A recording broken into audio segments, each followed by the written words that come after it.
ചേരുന്നുണ്ട്. ഭാഗ്യലക്ഷ്മി, എന്താണ് സംഭവിച്ചത്? ആദ്യം അത് പറയും. എനിക്ക് ഭയങ്കര തമാശയായിട്ടാണ് ഇതൊക്കെ തോന്നുന്നത്. എനിക്കും അങ്ങനെ തന്നെ തോന്നി കേട്ടപ്പോ. അതെ, വളരെ സൗമ്യതയോടുകൂടെ വിളിച്ചിട്ട് ഭാഗ്യലക്ഷ്മിയാണോ എന്ന് ചോദിച്ചിട്ട് അതെ എന്ന് പറഞ്ഞപ്പോ അങ്ങോട്ട് എന്നെ ഇനി ഞാൻ നടന്മാർക്കെതിരെ എന്തെങ്കിലും പറഞ്ഞാൽ അവൻ എന്നെ കുരിച്ചു കുത്തി അടിക്കുന്നു എന്തൊക്കെയോ പറയുന്നത് കേട്ടു. വീട്ടിലോട്ട് വരുമെന്നാണോ പറഞ്ഞത് അടിക്കാൻ? വീട്ടിലോട്ട് അവിടെ വന്നടിക്കും എന്നാണ് അവൻ പറഞ്ഞത്. എന്തായിരുന്നു മറുപടി? താങ്കളുടെ ഒരു മറുപടി ഞാൻ ഊഹിക്കാം, എങ്കിലും ഒന്ന് പറഞ്ഞോളൂ, പ്രേക്ഷകരും കൂടി അറിയട്ടെ. ഞാൻ അത്യാവശ്യം കൊടുത്തിട്ടുണ്ട്. എങ്കിലും ഒന്ന് പറയാമോ, എന്തായിരുന്നു? നല്ല മറുപടി കൊടുത്തോ? പിന്നെ കൂടുതൽ എന്തെങ്കിലും ഒരു ഭീഷണി ഉണ്ടായോ അവിടെ? മറുപടി കൊടുത്തു, പക്ഷെ അയാൾ പെട്ടെന്ന് കട്ട് ചെയ്തു. പിന്നെ എനിക്ക് അത് കണ്ടിന്യൂ ചെയ്യാൻ പറ്റിയില്ല.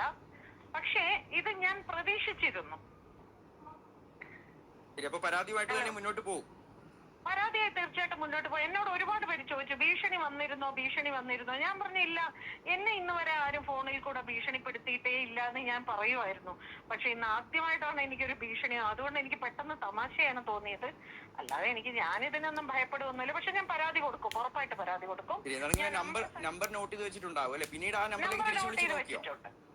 നമ്പർ ഒന്ന് ഏഷ്യാനെറ്റും ഒന്ന് പുറത്ത് വിടണേ, നമ്പർ ഒന്ന് പുറത്ത് വിടണേ, എന്റെ റിക്വസ്റ്റ് ആണ്. ഉറപ്പായിട്ടും ആ നമ്പറിലേക്ക് തിരിച്ചു വിളിച്ചു നോക്കിയിരുന്നോ? ഇനി ഞാൻ അങ്ങോട്ട് വിളിച്ചാൽ എന്താണ് അതിന്റെ ഇത് അറിഞ്ഞുകൂടാത്തോണ്ട് ചിലപ്പോ ലീഗലി നമ്മൾ മൂവ് ചെയ്യുമ്പോഴേ നമ്മൾ അങ്ങോട്ട് വിളിക്കുന്നതിന്റെ ഇത് എന്താണെന്നറിയാം. ഞാൻ അതുകൊണ്ട് സൈബർ സെല്ലുമായിട്ട് ഞാൻ സംസാരിച്ചുകൊണ്ടിരിക്കുകയാണ്. ഞാൻ വിളിക്കും തീർച്ചയായിട്ടും. ശരി ഭാഗ്യലക്ഷ്മി. ഡബ്ബിംഗ് ആർട്ടിസ്റ്റ് ഭാഗ്യലക്ഷ്മിക്ക് കുറച്ച് മുന്നേ വന്ന ഭീഷണിപ്പെടുത്തിയുള്ള കോളാണിത്. നടന്മാരെക്കുറിച്ച് എന്തെങ്കിലും പറയുകയാണെങ്കിൽ കുനിച്ചു നിർത്തി അടിക്കുമെന്നുള്ള ഭീഷണിയാണ് ഭാഗ്യലക്ഷ്മിക്ക് വന്നത്. ഇതിനെതിരെ പോലീസിൽ പരാതി കൊടുക്കുമെന്നും ഭാഗ്യലക്ഷ്മി പറഞ്ഞു.